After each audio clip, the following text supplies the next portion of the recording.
پہلا پودا اس لیے مرجھایا کیونکہ وہ فوٹو سنتھسس کے لیے سورج کی روشنی جذب نہیں کر سکا۔ دوسرے کو پانی نہیں ملا، جبکہ تیسرا کاربن ڈائی آکسائڈ جذب نہیں کر سکا جو کہ فوٹو سنتھسس کے لیے ضروری ہے۔ لیکن چوتھا پودا بالکل ٹھیک ہے۔ کیا اس سے ہمارا مفروضہ یا ہائپوتھیسس درست ثابت ہوتا ہے؟ جی ہاں، اس تجربے سے پتہ چلتا ہے کہ سورج کی روشنی، کاربن ڈائی آکسائڈ اور پانی کی موجودگی فوٹو سنتھسس کے عمل کے لیے لازمی ہے، تو ہمارا مفروضہ درست ثابت ہوا۔ چلیں وہ سب کچھ دہراتے ہیں جو آج ہم نے سیکھا۔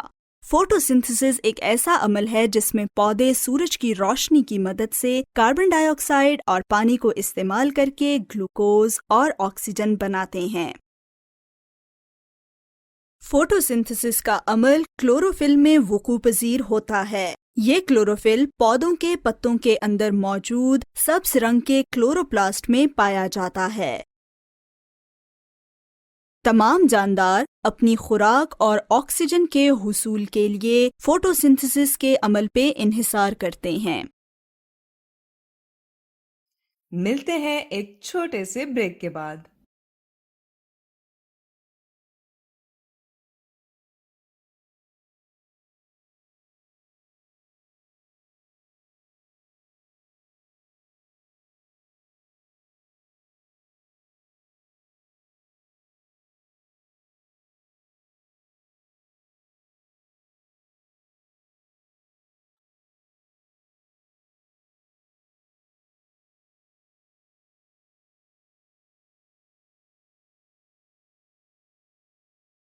چلیں اب چلتے ہیں واپس اپنے لیسن کی طرف۔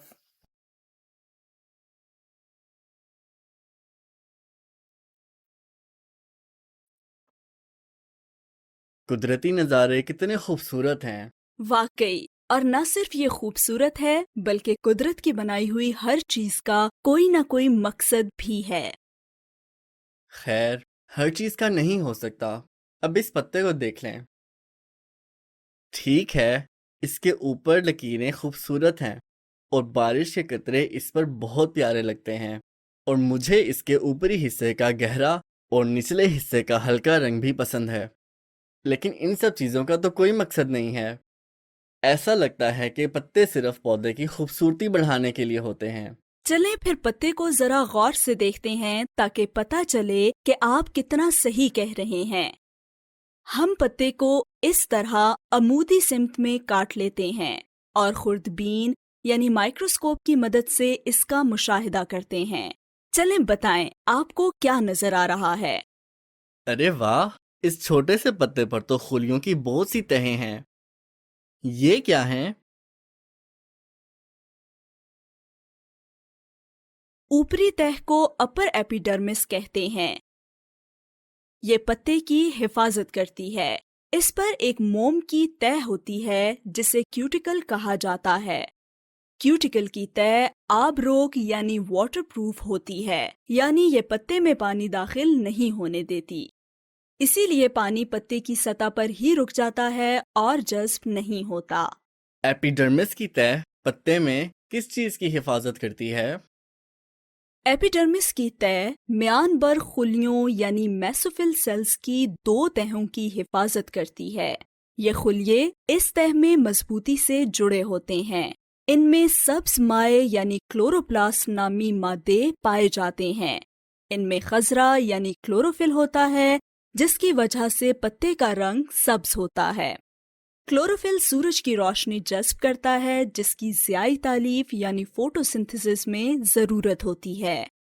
یاد کریں کہ فوٹو سنتھسس وہ عمل ہے جس میں پودے سورج کی روشنی استعمال کر کے کاربن ڈائی آکسائڈ اور پانی سے گلوکوز اور آکسیجن بناتے ہیں۔ تمام زمینی جاندار توانائی کے لیے اس خوراک اور سانس لینے کے لیے آکسیجن پر انحصار کرتے ہیں۔ اوہ، پھر تو میں بالکل غلط کہہ رہا تھا۔ پتوں کا تو بہت ہی اہم مقصد ہوتا ہے۔ اب مجھے یہ تو سمجھ آ گیا ہے کہ پتے کی بناوٹ فوٹو سنتھسس میں مدد دیتی ہے۔ لیکن اس عمل میں پانی اور کاربن ڈائی آکسائڈ کی ضرورت بھی تو ہوتی ہے، یہ کہاں سے آتے ہیں؟ یاد ہیں وہ لکیریں جو آپ نے پہلے دیکھی تھیں؟ یہ لکیریں پتے کا حثمۂ قناتی یعنی ویسکولر بنڈل بناتی ہیں۔ جیسے انسانی جسم میں خون کی شریانیں اور رگیں ہوتی ہیں، ویسے ہی پودوں میں زائلم اور فلوم نالیاں یا ویسلز پائے جاتے ہیں۔ زائلم ویسلز پودے کی جڑوں سے اس کے پتوں تک پانی پہنچاتے ہیں۔ یہ پانی پھر فوٹوسنتھسس میں استعمال ہوتا ہے۔ اس کے نتیجے میں جب گلوکوز پیدا ہوتا ہے تو فلوم ویسلز اسے پتوں سے پودے کے باقی حصوں تک پہنچاتے ہیں۔ مجھے زائلم اور فلوم ویسلز کے ارد گرد کافی خالی جگہ نظر آ رہی ہے۔ جی ہاں، اس تہہ میں میسوفل سیلز اتنی مضبوطی سے نہیں جڑے ہوتے جتنی مضبوطی سے وہ اوپری تہہ میں جڑے ہوتے ہیں۔ یہ خالی جگہیں آبی بخارات، آکسیجن اور کاربن ڈائی آکسائیڈ کی نقل و حرکت میں مددگار ہوتی ہیں۔ اچھا، اور کاربن ڈائی آکسائڈ پتے میں کیسے داخل ہوتی ہے؟ زائلم کے ذریعے ہی؟ نہیں، کاربن ڈائی آکسائیڈ پتے کی نچلی سطح سے داخل ہوتی ہے۔ اس نچلی تہہ پر بھی ایپیڈرمس موجود ہوتی ہے، لیکن غور سے دیکھا جائے تو نچلی یا لوئر ایپیڈرمس چھوٹے چھوٹے سوراخوں یا اوپننگ سے بھرپور ہوتی ہے۔ ان کے ذریعے گیسز کی آمد و رفت قابو میں رکھی جاتی ہے۔ انہیں سٹومٹا کہتے ہیں۔ تو اب آپ جانتے ہیں کہ فوٹوسنتھسس کے لیے درکار سورج کی روشنی پتے کی بالائی سطح سے آتی ہے، پانی درمیان میں زائلم کے ذریعے، اور کاربن ڈائی آکسائیڈ پتے کی نچلی سطح سے جذب ہوتی ہے۔ پتے کی سطح ہموار ہوتی ہے، اس لیے یہ بہت زیادہ روشنی جذب کر لیتا ہے۔ پتا پتلا سا ہوتا ہے، اس لیے فوٹوسنتھسس کے لیے درکار تمام ضروری اجزاء آسانی سے اندرونی خلیوں تک پہنچ جاتے ہیں۔ یعنی پتے کی بناوٹ میں شروع سے آخر تک ہر چیز فوٹوسنتھسس میں مدد کرتی ہے۔ ویسے مس، پتے کی اوپری سطح پر سبز رنگ گہرا کیوں ہوتا ہے؟ یہ ایک مزے کی بات ہے۔ پتے کی اوپری سطح میں موجود مضبوطی سے جڑے میسوفل سیلز کو وتدی میانبر خلیے یعنی پیلسیڈ میسوفل سیلز کہتے ہیں۔ ان میں روشنی جذب کرنے کے لیے کافی زیادہ کلوروفل موجود ہوتا ہے، اسی کی وجہ سے پتے کی اوپری سطح گہری سبز نظر آتی ہے۔ نچلی سطح میں موجود میسوفل سیلز کو مسامدار میانبر خلیے یعنی سپنجی میسوفل سیلز کہتے ہیں۔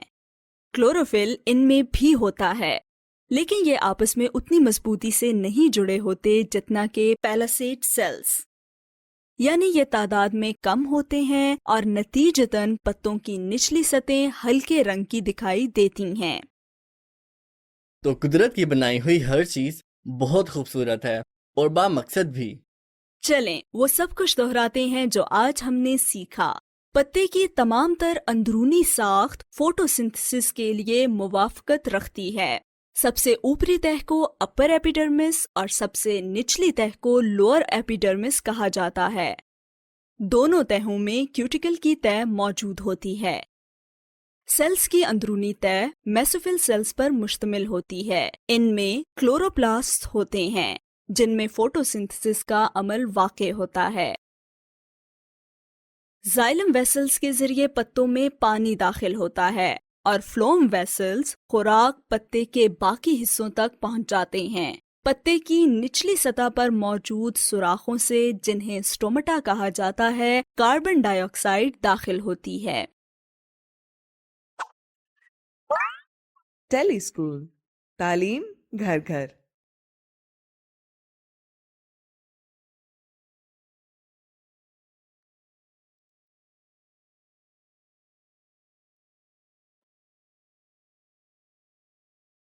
ہم جانتے ہیں کہ پودے اپنی خوراک خود ضیاء تالیف یعنی فوٹوسنتھسس کے ذریعے بناتے ہیں، لیکن پودے اس عمل کے لیے درکار اجزاء یعنی سورج کی روشنی، کاربن ڈائی آکسائیڈ اور پانی کو یکجا کر کے آکسیجن اور گلوکوز کیسے بناتے ہیں؟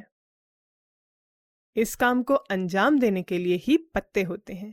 پتا پودے کے لیے خوراک کا کارخانہ ہوتا ہے اور اس کے مختلف حصے ضروری عوامل کو اکٹھا کرنے کے لیے مل کر کام کرتے ہیں تاکہ فوٹوسنتھسس کا عمل انجام پا سکے۔ ہم سورج کی روشنی سے شروع کرتے ہیں۔ پتے کو دیکھیں تو معلوم ہوگا کہ اس کا اوپری حصہ روشنی کے سامنے رہتا ہے، اس لیے روشنی کو اپنے اندر قید کرنے والے خلیے یعنی سیلز اسی اوپر کے حصے میں ہوتے ہیں۔ ان خلیوں کو وتدی میان برگ یا پہلی سیڈ میزوفل کہتے ہیں اور یہ روشنی جذب کرنے والے سبز رنگ کے مادے سے بھرے ہوتے ہیں جسے خضرا یعنی کلوروفل کہتے ہیں۔ اس وجہ سے پتے کی اوپری سطح نچلی سطح کی نسبت زیادہ گہرا رنگ رکھتی ہے۔ غور کیجئے کہ بہت سے پتوں کا سطحی رقبہ زیادہ ہوتا ہے تاکہ وہ زیادہ سے زیادہ روشنی جذب کر سکیں۔ اس کے علاوہ فوٹوسنتھسس کے لیے پودے کو کس چیز کی ضرورت ہوتی ہے؟ کاربن ڈائی آکسائڈ کی۔ اس کے لیے پتے کا نچلا حصہ کردار ادا کرتا ہے جس میں چھوٹے چھوٹے سوراخ ہوتے ہیں جنہیں مسام برگ یا سٹومیٹا کہتے ہیں۔ ان کے کھلنے سے کاربن ڈائی آکسائڈ پتے میں منتشر یا ڈیفیوز ہوتی ہے۔ ان سٹومیٹا کو سوسج نما محافظ خلیے یعنی گارڈ سیلز کنٹرول کر کے کاربن ڈائی آکسائڈ کو داخل ہونے دیتے ہیں۔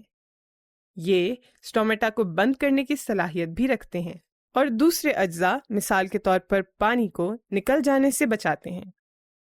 تو کاربن ڈائی آکسائڈ پتے میں سٹومیٹا کے راستے داخل ہوتی ہے، پھر یہ پتے کے نچلے حصے میں ہوادار خلیوں کی تہ جو اسفنجی میان برگ یعنی اسپنجی میزوفل کہلاتی ہے کی خالی جگہوں سے اوپر کی طرف اٹھتی ہے جہاں پہلی سیڈ لیئر موجود ہوتی ہے اور فوٹوسنتھسس کا عمل سر انجام پاتا ہے۔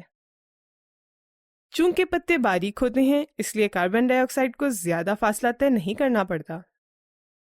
تو ہم نے سورج کی روشنی اور کاربن ڈائی آکسائڈ کو تو دیکھ لیا، باقی کیا بچا؟ پانی۔ پانی جڑوں اور تنے سے ہوتا ہوا ہضمہ قناتی یعنی ویسکولر بنڈل میں موجود پانی پہنچانے والی کھوکھلی نالیوں کے ذریعے پتے میں داخل ہوتا ہے جو زائلم کہلاتی ہیں۔ دیکھیے کہ کیسے ویسکولر بنڈل پتے میں بکھر کر شریانیں بناتا ہے تاکہ پانی کو پورے پتے میں پہنچا سکے۔ اب پتے میں موجود پانی، کاربن ڈائی آکسائڈ اور روشنی موجود ہے، اس لیے اب انہیں صرف فوٹوسنتھسس انجام دینا ہے اور اپنی خوراک یعنی گلوکوز اور آکسیجن بنانی ہے۔ لیکن پتے غیر ضروری مداخلت کاروں جیسے کہ بیکٹیریا کو اندر داخل ہونے اور اشیاء متعاملہ یا ریئیکٹنٹس جیسے کہ پانی کو خارج ہونے سے کیسے روکتے ہیں؟ پہلے سیڈ میزوفل کے اوپر اور اسپنجی میزوفل کے نیچے بادامہ خلیے یعنی ایپیڈرمس سیلز موجود ہوتے ہیں جو مومی تہ یا ویکسی کوٹنگ بناتے ہیں جسے کیوٹیکل کہتے ہیں۔ کیوٹیکل باقی پتے کو بند کر دیتا ہے جس سے داخل اور خارج ہونے کا واحد راستہ سٹومیٹا رہ جاتا ہے، اسے گارڈ سیل کنٹرول کرتے ہیں۔ اب ہم واپس پتے کے مختلف حصوں کی طرف ترتیب سے آتے ہیں۔ ہمارے پاس باریک مومی کیوٹیکل ہے اور پھر آتے ہیں ایپیڈرمس سیل، بنیادی طور پر یہ دونوں پتے کی جلد بناتے ہیں۔ پھر آتی ہے کلوروفل سے بھری پیلیسیڈ میزوفل جہاں فوٹوسنتھسس کا بیشتر عمل انجام پاتا ہے۔ اس کے نیچے اسپنجی میزوفل اور اس کے درمیان بہت سی خالی جگہ ہوتی ہے جہاں ریئیکٹنٹس آزادانہ حرکت کرتے ہیں۔ ان خالی جگہوں میں ویسکولر بنڈل بکھرا ہوتا ہے جس میں سے زائلم پانی جبکہ فلوئم نشاستے یا شوگر کی ترسیل کرتا ہے، اور اس کے بعد ایپیڈرمس اور کیوٹیکل کی ایک اور تہ موجود ہوتی ہے۔ نچلی سطح پر موجود ایپیڈرمس اور کیوٹیکل کے گرد سٹومیٹا موجود ہوتے ہیں جن کے دونوں جانب گارڈ سیلز ہوتے ہیں۔ پتے مختلف طرح کی جسامت اور شکلوں میں موجود ہوتے ہیں۔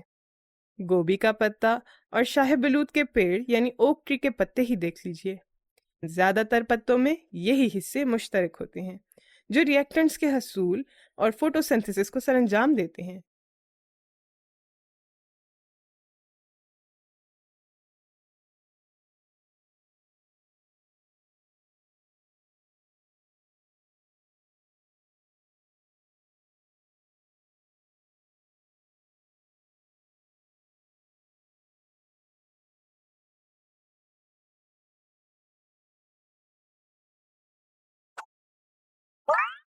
ٹیلی اسکول، تعلیم گھر گھر۔